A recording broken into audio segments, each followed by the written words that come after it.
गुणवंत विद्यार्थ्यांच्या भविष्यासाठी सरकार दक्ष असल्याची ग्वाही देत परीक्षा माफिया आणि पेपरफुटीत सहभागी असलेल्या कोणत्याही दोषी व्यक्तीची गय केली जाणार नाही, असं आश्वासन केंद्रीय शिक्षण मंत्री धर्मेंद्र प्रधान यांनी दिलं आहे। नीट पुनर्परीक्षेसंदर्भात आज घेतलेल्या पत्रकार परिषदेत ते बोलत होते। या प्रकरणी सीबीआय सखोल तपास करत असल्याचं त्यांनी सांगितलं।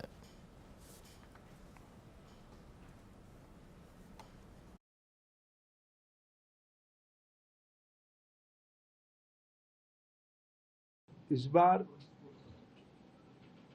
गेस्ट पेपर की आड़ पे क्वेश्चंस बाहर गया है। हम 12 तारीख को छात्रों के हितों में हम नहीं चाहते थे कोई गलत कैंडिडेट एजुकेशन माफियाओं के षड्यंत्र से कोई भी सही छात्र की अधिकार वंचित हो जाए। इसीलिए हम बड़ी जिम्मेवारी के साथ हमने कहा था हम जीरो टॉलरेंस की अप्रोच में चलते हैं। हमने पिछले बार जो विसंगति आई उसमें जो हमने राधाकृष्णन कमेटी गठन हुई थी, पिछले 25 और 26 दोनों साल हमने राधाकृष्णन कमेटी को शब्दशः इम्प्लीमेंट किया। येत्या 21 जूनला होणाऱ्या नीट यूजीच्या पुनर्परीक्षेसाठी कोणतेही शुल्क आकारलं जाणार नसून गेल्या परीक्षेचं शुल्कही परत केलं जाणार असल्याचं त्यांनी सांगितलं। विद्यार्थ्यांना OMR शीट भरण्यासाठी लागणाऱ्या वेळेची भरपाई करण्याकरता परीक्षेची वेळ 15 मिनिटांनी वाढवण्यात आली आहे। परीक्षा दुपारी 2 ते संध्याकाळी 5:15 या वेळेत होणार असल्याची माहिती त्यांनी दिली।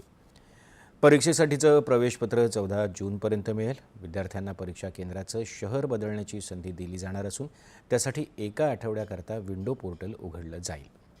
विद्यार्थ्यांच्या येण्या जाण्याच्या सोयीसाठी वाहतूक व्यवस्थेत सहकार्य करायचं आवाहन केंद्र सरकार राज्यांना करणार आहे।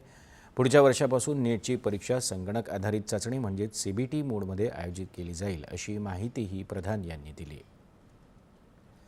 समाज माध्यमांवरच्या दिशाभूल करणाऱ्या माहितीशी आणि सायबर गुन्हेगारांशी लढण्याकरता गृह मंत्रालयाच्या सहकार्यानं कठोर पावलं उचलली जात आहेत, असं ते म्हणाले।